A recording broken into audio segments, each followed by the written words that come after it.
to the profile on the system. So what we're going to do now is we're going to put Siobhan on here so we have shared profiles on our new Defender. You have been invited by Sean Johnson to link your InControl app to the vehicle. To do this, please go to the vehicle touchscreen, select Live on the Extra Features screen and sign in using your remote account credentials. You will then be able to access personalised connected infotainment services within the vehicle, such as real-time weather and upcoming flight information. Okay, so what I would do is now jump out of that and go into the InControl app on the phone and just make sure that you're signed in. So to do that, you need to put in your email and create a password, and I'll give you time to do all that and then we'll come back to it. The little gear again.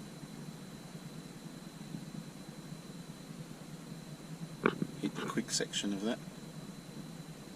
Press the down button of the top where my profile is. Okay, add profile up the top. Okay, so enter your name.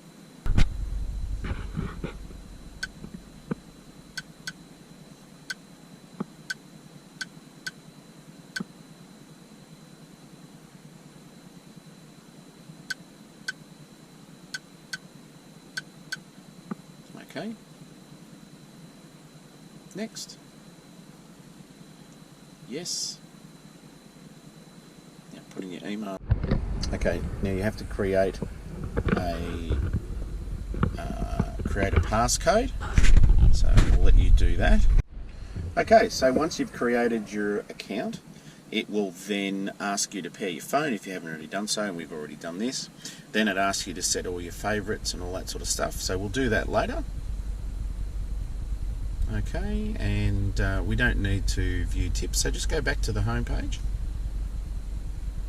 Alright, now if we have a look at the profile up in the top corner up here,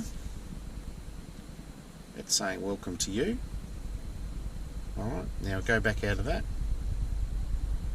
go into our little gear again. Yep, that's it. Okay, now press the down button and we should have yours and mine there. So now the whole idea is that you can now set up your account and have the car configured, including changing all the temperature settings, all the instrument cluster settings, even the seat settings, and they will all go to your position. So when you hop in the car and unlock it and you hop in, it'll identify that you're in here, and every time you're driving the car without me, the car will be set up and configured to you. So when I unlock it, it'll go to my setting position as well? No, you'll still have to press the memory button, but that's something we're going to look at in the future. Yep. So So that's setting it up so you can actually have two profiles on your PV Pro.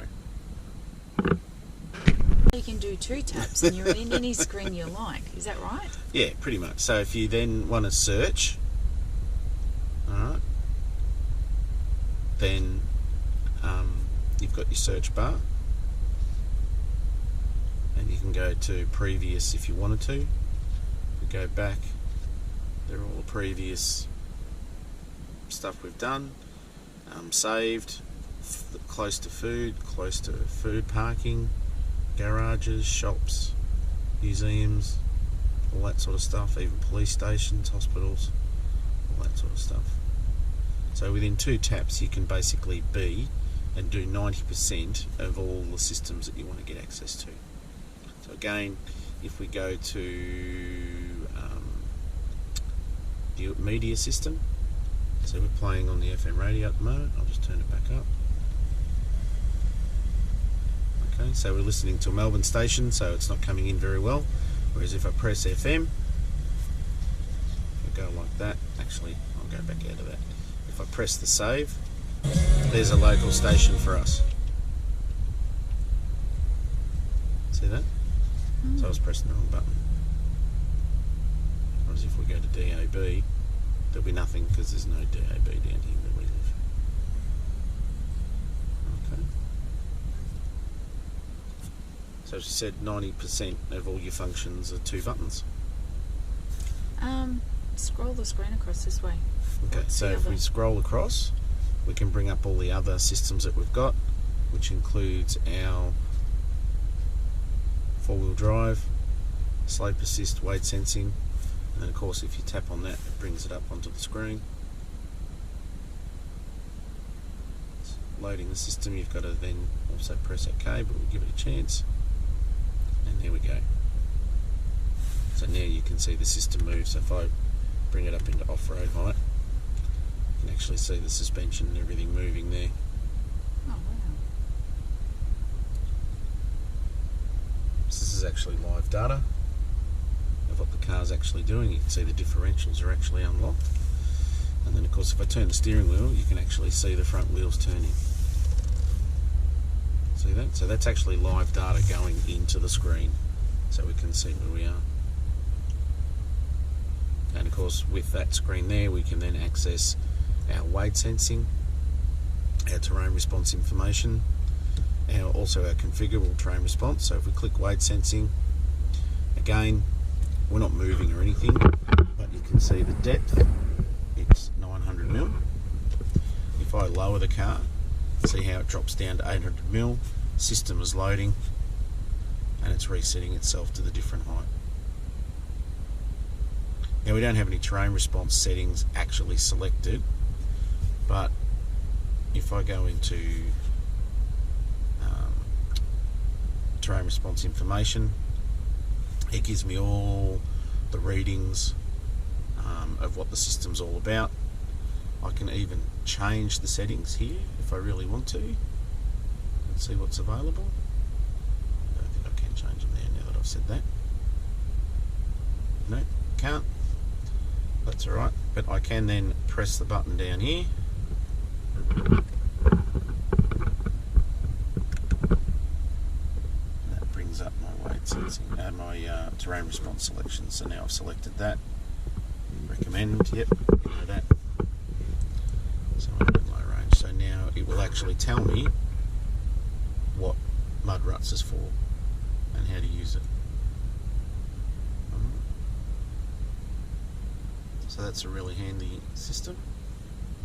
Now what we can do with our vehicle, because ours has got the optional configurable terrain response, okay, we'll add a personalise, yep. So we now go in and select it.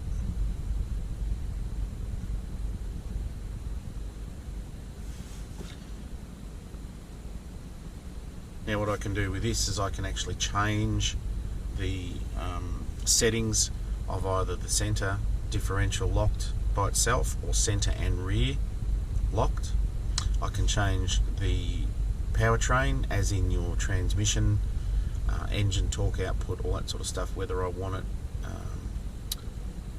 relaxed, normal or responsive. Okay, and that also changes your accelerator response as well. So I might send that to responsive. We can actually change the steering from being electric steering. We can alter the pressure on the steering. So we'll go to light, make it nice and easy to steer when we're off-road. And of course we can then adjust the traction control system as well. So we can give it more or less wheel spin, whichever way we want to go. And this way you can configure it to however you want. You can actually save different settings. So you can actually save 4 different settings of what's favourite to you. So that's the advantage of having the configurable terrain response. When would you do that? If you've got a track that you've got set up that the terrain response system you feel as though might not be well suited to what you want to do, and the whole idea is it's giving you more control to set the vehicle up and be proactive in relation to the type of track that you're doing. Now most of the settings that are on there will actually do everything you want to do. However, if you want to configure something specifically for a certain part of the track or something to that effect, this gives you that option. But remember, configurable terrain response is actually an option on the vehicle, so that's not standard on all the vehicles. Wade sensing, the terrain response, 4x4 information, even the terrain response information, that is all standard, but the configurable is actually an option. Now, if we really want to, we can then go back to our terrain response setting. And to change that, I can actually press that button down there, and then we can go into, whoops, too slow, auto terrain response. So if you really want to, you can actually select auto terrain response, and then it actually does it all for you. And we'll bring it back up here, and you can see we've got the auto icon highlighted. So the car will actually configure what you're actually driving on, and believe me, it's smart enough to know whether it's driving on sand, rock or mud. But of course, that's a reactive system. Really handy though if you just want to let the car do it, and it responds extremely well. But by selecting the different terrain responses that you need, as in grass, gravel, snow, mud, ruts and rock crawl, or wade sensing, you can actually be proactive and setting the car up for the type of terrain that you're on. It's a really cool system, but it does take a little bit of practice to get used to, but it's actually not that hard to use. So I hope that helped. Please like and subscribe, and if you've got any questions, especially about the new Defender, please leave in the comments below, and thanks for watching. Shh. Shush. Stop it. At your age. Your mother wants to record something. Shush.